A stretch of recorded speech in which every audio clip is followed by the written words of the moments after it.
وہ ایک پل میں دشمن کو جس نے پچھاڑا، وہ شیر خدا کے وہ خیبر شکننے کی شجاعت نہیں ہے تو پھر اور کیا ہے، شجاعت نہیں ہے تو پھر اور کیا ہے۔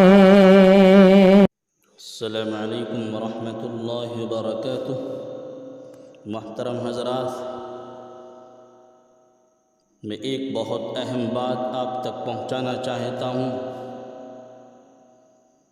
کہ مسلمانوں نے اس ہندوستان کو آزاد کرانے کے لیے اور انگریزوں کی غلامی سے اس ہندوستان کو نکالنے کے لیے اپنے جہاں مال کی قربانی پیش کی ہے، وہیں پر اپنی جان کی قربانی بھی پیش کی ہے۔ اور علماء کے ساتھ ساتھ عام مسلمان بھی اور کچھ ہمارے وطنی بھائیوں نے بھی اس کے اندر حصہ لیا، اور مسلمانوں نے اور علماء نے اس ہندوستان کو آزاد کرانے کے لیے کیا کچھ قربانی پیش نہیں کی، بہت مختصر وقت کے اندر اس تاریخ کو بیان نہیں کیا جا سکتا۔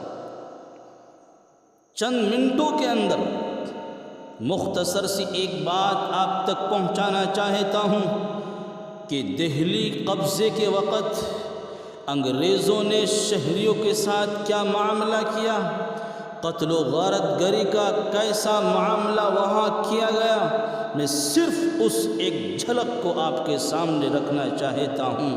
مسلمانوں سنو اور اپنے دل کے نہا خانوں سے سنو کہ دہلی کو فتح کرنے کے لیے انگریزوں نے نہایت بے دردی کے ساتھ ہزاروں جاں بازوں کو تہہ تیغ کیا، اور پوری دلی لوٹ مار کر کے کھنڈر میں تبدیل کر دی گئی۔ پھر قبضے کی تکمیل کے بعد بات یہیں پر ختم نہیں ہوتی، بلکہ مسلمانوں سنو اور دل کے کانوں سے سنو اور اپنے ذہنوں کے اندر اس تاریخ کو پیوست کرو۔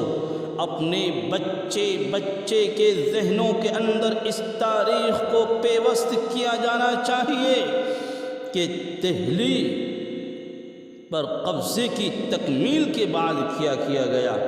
مسلمانوں سنو، چاندنی چوک ہی نہیں بلکہ شہر کے ہر چوراہے پر سونیاں نصب کر دی جاتی ہے۔ جو بھی معزز مسلمان انگریزوں کے ہاتھ چڑھ گیا اسے ہاتھی پر بٹھایا جاتا تھا اور درخت کے نیچے لے جایا جاتا تھا، پھندا اس کی گردن میں ڈال کر ہاتھی کو آگے بڑھا دیا جاتا تھا۔ مسلمانوں سنو، آپ کو سن کر کے احساس ہوگا کہ مسلمانوں کے ساتھ کیا معاملہ انگریز نے کیا ہے۔ اس طرح سے واقعہ پیش آیا کہ درخت کے نیچے ہاتھی کو لے جایا جاتا اور اس پر آدمی کو یعنی مسلمان کو بٹھا دیا جاتا، اور پھر اس کی گردن میں پھندا ڈال کر کے ہاتھی کو آگے بڑھا دیا جاتا تھا۔ لاش پھندے میں جھول جاتی تھی، آنکھیں ابل پڑتی تھی، زبان منہ سے باہر نکل پڑتی تھی، ذبح کیے ہوئے مرغ کی طرح وہ ہیبت ناک ایک منظر ہوتا تھا کہ الامان الحفیظ ایک انگریز عورت نے اپنی ڈائری میں لکھا ہے کہ بسا اوقات ان پھانسیوں پر لٹک جانے والوں کی لاشیں تڑپ تڑپ کر کے انگریزی ہندسے کا آٹھ بن جاتی تھی۔ اللہ اکبر۔ اور کبھی یہ وحشتناک طریقہ اختیار کیا جاتا کہ کسی معزز مسلمان کو توپ کے دہانے پر رسیوں سے باندھ کر توپ داغ دی جاتی تھی، جس سے پورے جسم کا گوشت بوٹی بوٹی ہو کر کے فضا میں اڑ جاتا تھا۔ کیا منظر ہوتا تھا مسلمان۔